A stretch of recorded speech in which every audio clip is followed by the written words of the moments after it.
To I believe I am taking my turn.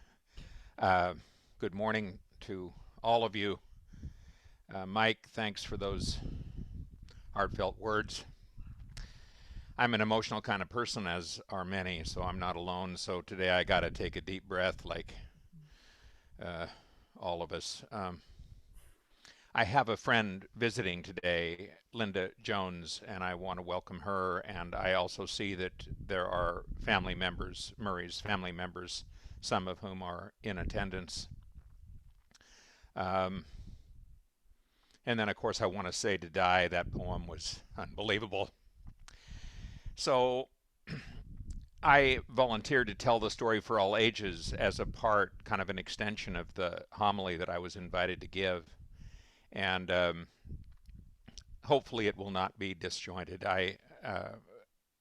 The story I'm going to tell does include a wide range of emotions from birth to death. So we'll see how this flows.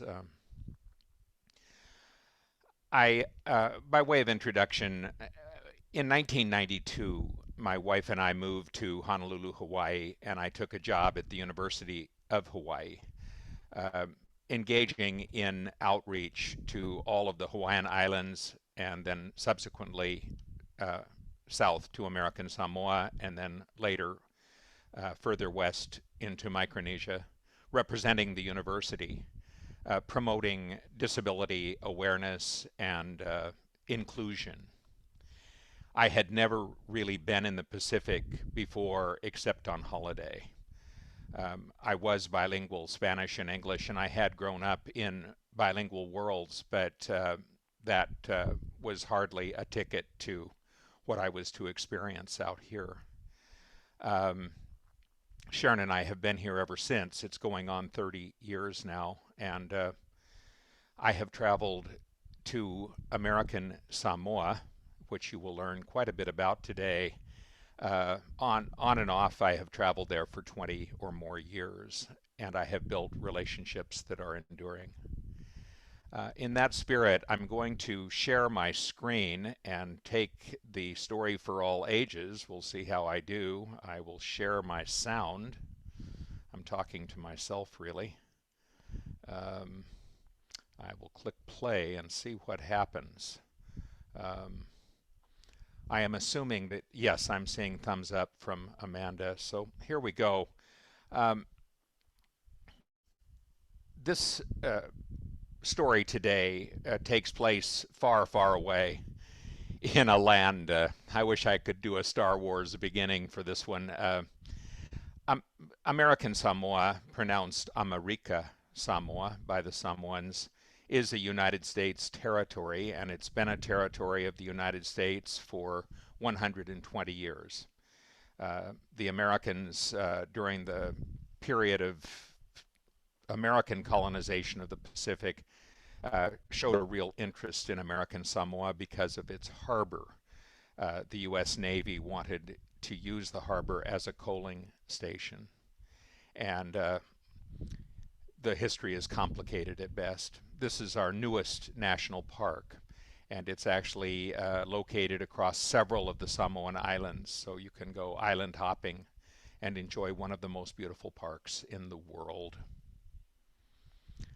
Um, to orient us, uh, we have what many cartographers call the Polynesian Triangle. And that is not Micronesia. Micronesia is not, you see it displayed there. It is in the triangle, so maybe this triangle is larger than Polynesia. It is, yes. But in the Polynesian Triangle, I put a star by Samoa, and I also, if you look up, the northernmost point in that triangle is where we live in Hawaii. And then you all know where you live. Um, and Samoa is 5 hours by plane to the south of Hawaii. So it's quite a distance. Tahiti, you can see it there, and if you know of Tonga, uh, those are the closest kind of neighbor isles to the Samoan Islands, and then you get down to the Cook Islands and, of course, New Zealand. This is the flag of America Samoa. You can see the American influence without question. There is the eagle, which they do not, to my knowledge, have eagles, but it was adopted wholeheartedly by the territory.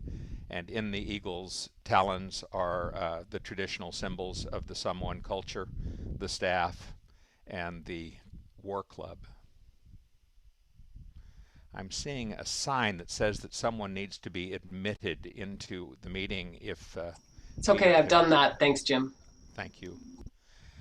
Um, Samoans have a reputation. I don't know if many Samoans have made it to Vancouver yet, but if you go to Seattle, many Samoans live in Seattle, many in San Francisco, and in Portland. Uh, Samoans can have a reputation of being a warrior culture. And in the United States, most Americans don't really know Samoans except through Dwayne The Rock. I put his picture there in the middle.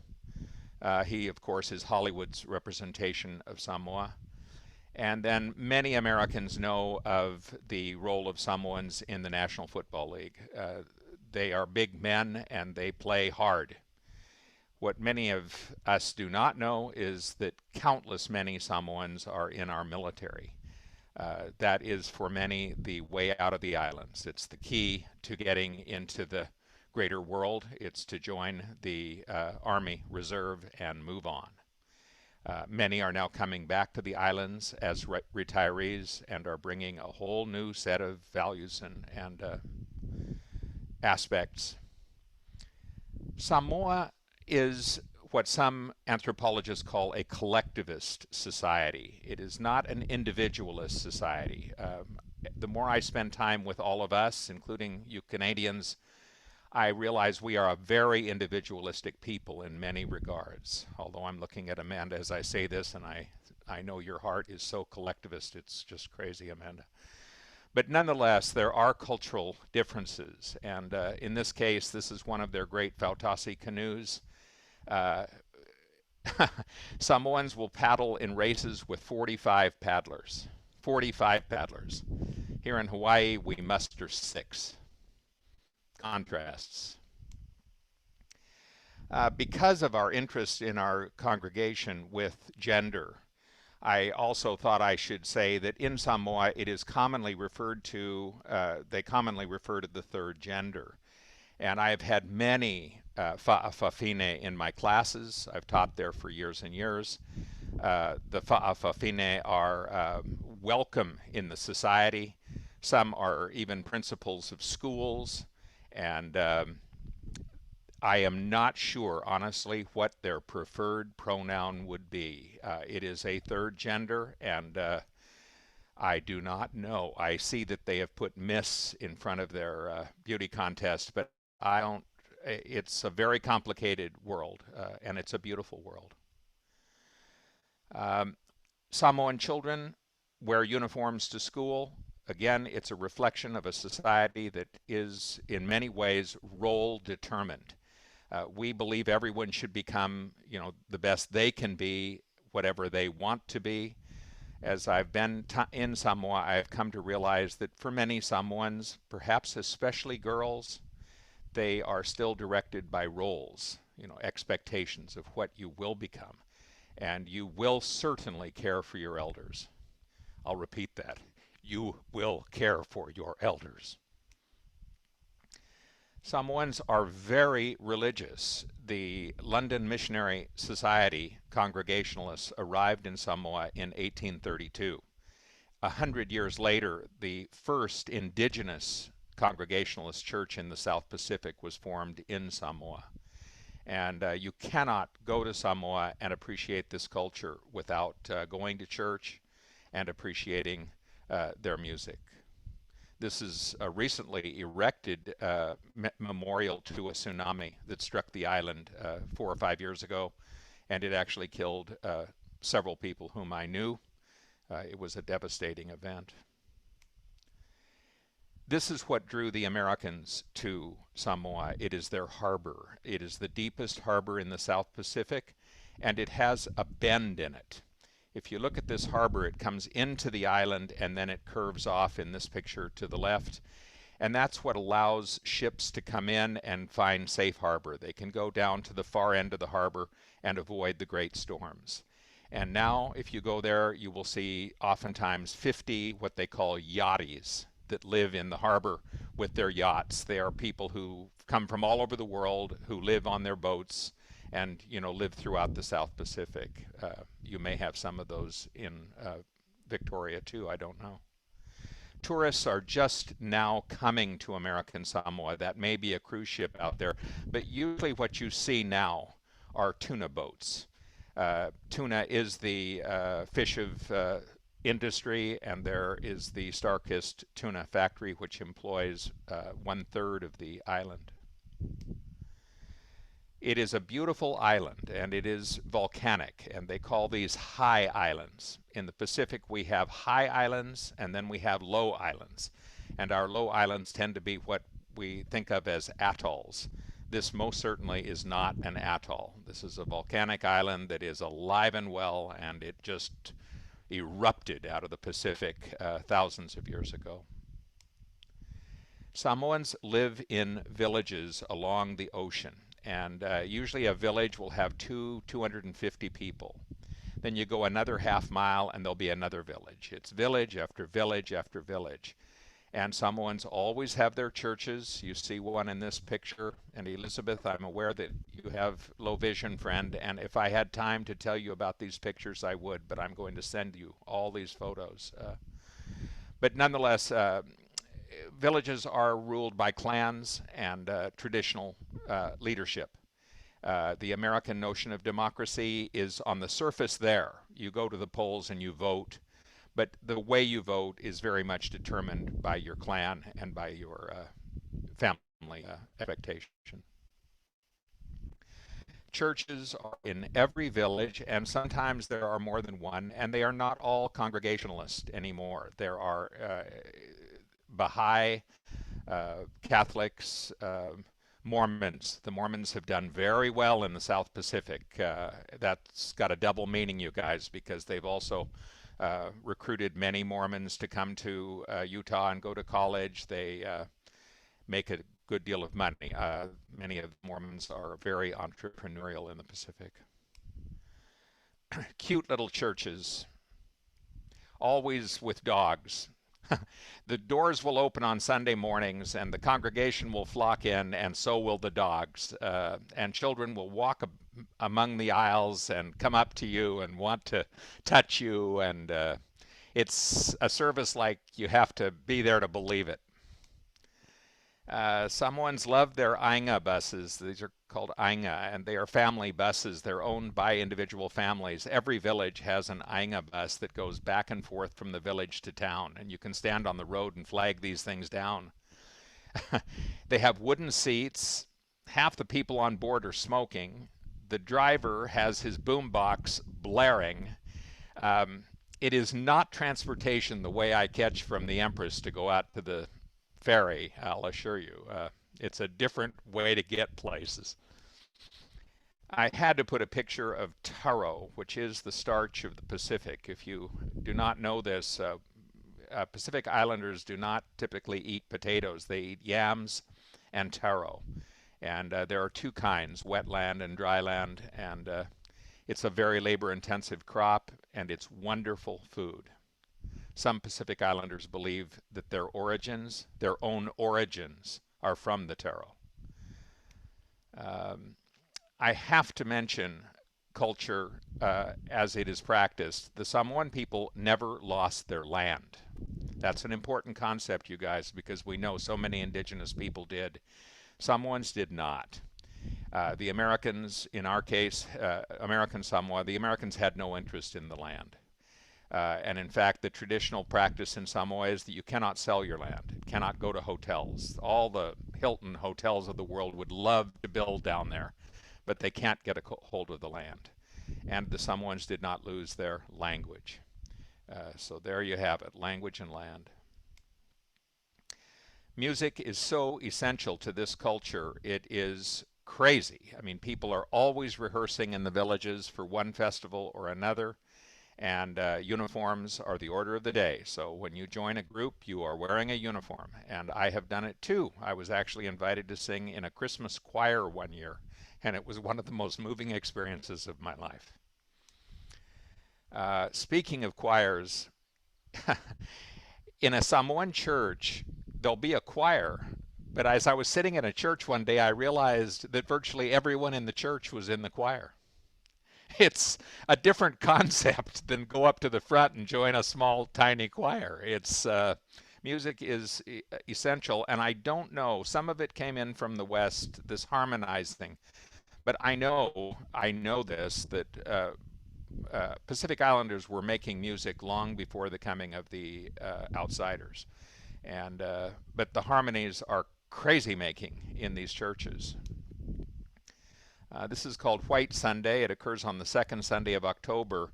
It's a beautiful Sunday to be on the island. Children are celebrated. Everyone wears white, the women especially, and beautiful hats. And it's a day to remember.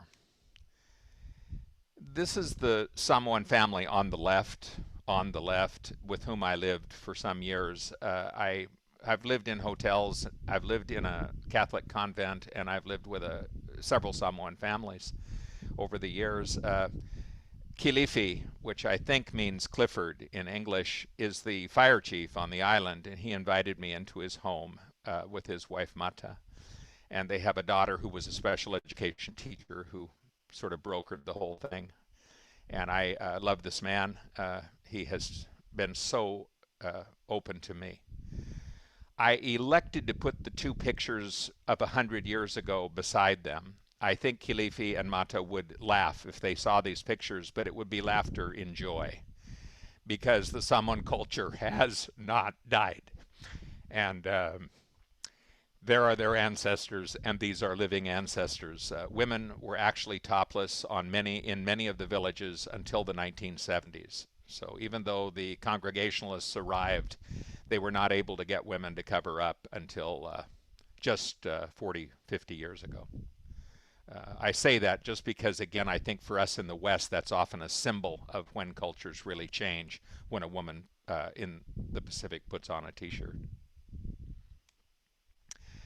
Again, this is White Sunday. This could have been in the village where I lived. The kids are all coming up. They memorize a lot. So memorization's a big thing in that culture, and the children all have to memorize their Bible verses, and they are under a lot of stress right there. Boy, they're going to have to recite in front of their parents and in front of the minister. Oh, my God. So just a little teeny piece of my bigger story in the homily. I made a close friend named Rudy Stephanie, and I called him a pirate. He smoked marijuana, drank beer. He was fully quadriplegic. He'd been in a car wreck and had suffered a spinal cord injury when he was 17 years old. He lived in a Catholic convent down there, and he and I became close friends. And Rudy now is an older man who lives in Los Angeles. He is married to a woman who had been his attendant, and he's moved on with his life. But at this time, he was kind of a crazy guy who became a mouth painter. He went to the college, and an art teacher said, "You can paint." This is just when he's a kid after this accident. And she put a paintbrush in his mouth and said, "You will learn to paint." He became a renowned mouth painter. I have taken his paintings many places. He wanted me to sell them for parts for his wheelchair, but I refused. I just gave his art away. No way I'm going to sell that man's art. This is Rudy at his property, and if the audio comes on a little loud right now, you guys turn your audio down. This is an old video, but I want you to appreciate my friend Rudy Stephanie, who will be part of my homily story.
And another thing about it, because the way they did this tapa thing back then, it's like one side has to be similar to another side. Right now, I already did the upper side, which is I'm doing the same thing on the bottom. Uh, I just wanted you to hear Rudy's voice.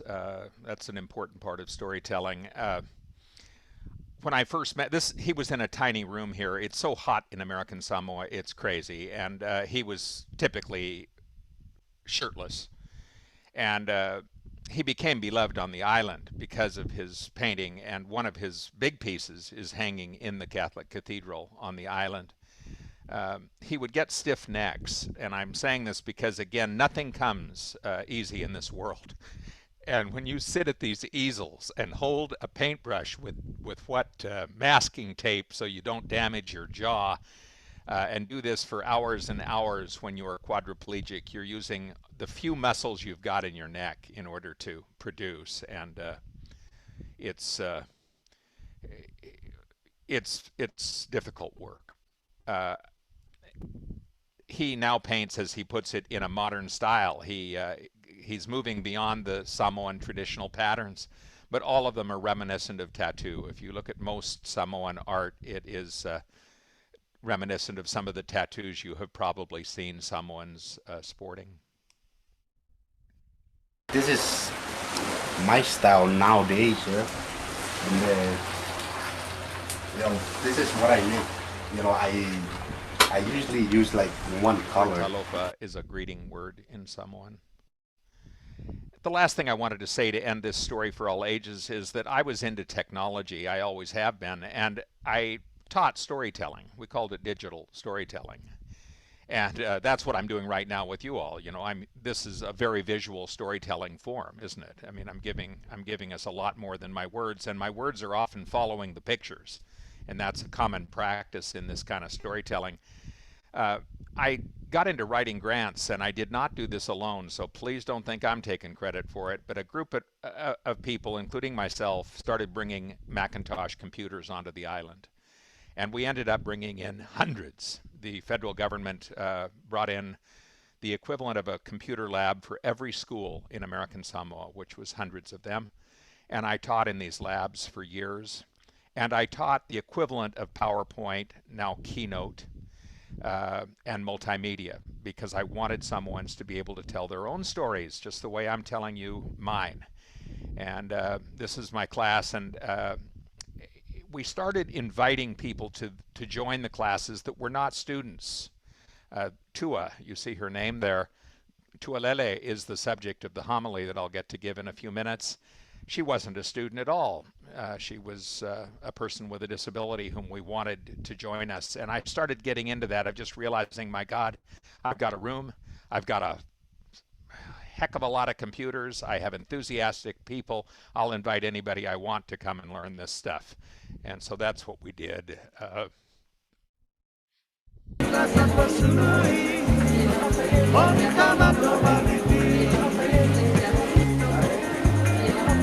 lot of teachers coming in, and they're surprised about this, and they really like it. And it's good for them to just that they can create their own story in Samoa, and well, we can share with other people, show a little bit about our island and all, and what people of Samoa can do.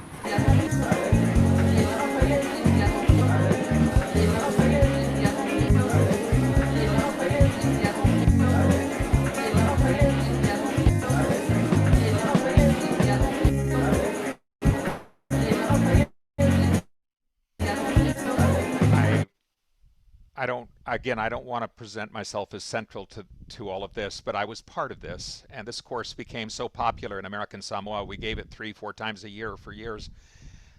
We were turning people away. Samoans wanted to learn technology, and they wanted to learn digital storytelling. And I was on the island when the internet arrived.